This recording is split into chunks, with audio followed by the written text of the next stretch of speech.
There's so much to be done, you might find yourself wondering, where do I start? What's the most important thing to do first? I don't even know how to find my earrings, let alone seal them. Special delivery! Hallelujah! What we all have been waiting for has just arrived. It's not a pizza, Marcia. It's Earth Care's new Task of the Month program. Inside this toolkit is everything our congregation needs to get started on household energy reduction. It's easy. That's right, only one task per month. Yep. And if you do all 12, the average household could save over $500 and keep nearly 11,000 pounds of carbon out of the atmosphere. It's been incredibly well received, and the amount of conversation that has been going around about energy efficiency and how each of us can do more has been remarkable. And what the Task of the Month program has done is broken up this sort of overwhelming job of figuring out how to cut your energy use in your house to 12 very discrete tasks, and we publicize them each month. We did funny announcements after our service, and we have a nice bulletin board, and we provide the information needed to put that to put that measure into action. And the interesting thing is that even those of us that have been most attentive in the long run to carbon dioxide problems often find, oh yeah, I can do a little bit more. Have a member of my church who's been outspoken about climate change for years and years and years, well into his 90s. And he's decided to have his house tightened up.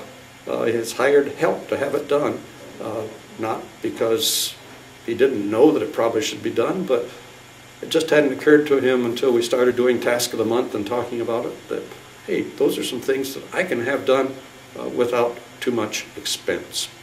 Our group in our own church is called Earth Stewards, and we have wholeheartedly taken to the Task of the Month and kind of put our own spin on it.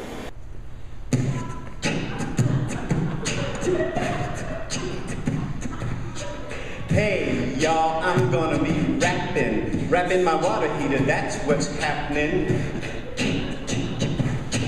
Earth Stewards and Earth Care, yo.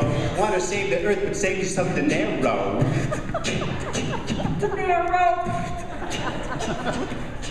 January, February, March through June, we've got a task each month for you. First month, wrap your water heater. You'll see lower numbers from your power meter. From your power meter. July, August, and through December, a one-year program for our members.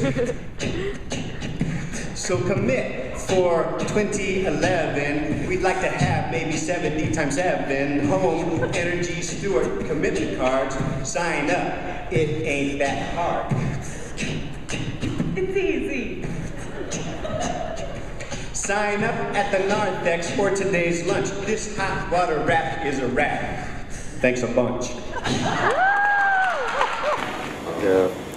Been announcing it in the church newsletter and the church bulletins and emails for several weeks now, and we have commandeered a big space on the bulletin board in the entryway to the church that we're going to hold on to for the whole year, and we've got a big heading, and we've got space for month-by-month posters and a sort of a big earth with a graph of how many people have signed up for is the blue or the green is filling over the earth. One of the board members, who's the head of our house committee, has trained or is training 3 other members of the board in very simple weatherization tasks, which are tasks of the month, and they are weatherizing each other's houses. So they're getting 3 are getting trained, and they're going to go out and weatherize the other houses of board members. I have heard a number of people say, this makes doing something in my house manageable. And it's helpful to know that other people are doing similar things at the same time. We can start by looking at our own life and saying, what can I do? If I didn't do anything, I would probably get so depressed that I would feel helpless and hopeless, and I don't like feeling that way. So it can feel so insignificant to cut your own house's energy use. It can feel like you're not really, what difference does it make? It's not a drop in the bucket, it's a drop in the ocean. And the feeling that our whole congregation is in this, and lots of us are doing this, and we're not cutting just a little bit, we're actually cutting a lot, and it's not that hard to do. And then we know that there are 7 other congregations in Bloomington that are all doing this too. And there's a sort of friendly competition, how are we doing it? So it becomes something that's bigger than just our own personal piece. The knowledge that there are congregations in Indianapolis and congregations in, one in Cumberland and one down in Salem, all of them interested in doing this and getting started, gives us this immense, or me anyway, this immense feeling like we can make a difference, and Hoosiers will make a difference, and we're all going to do this. So it's got some very exciting pieces to it.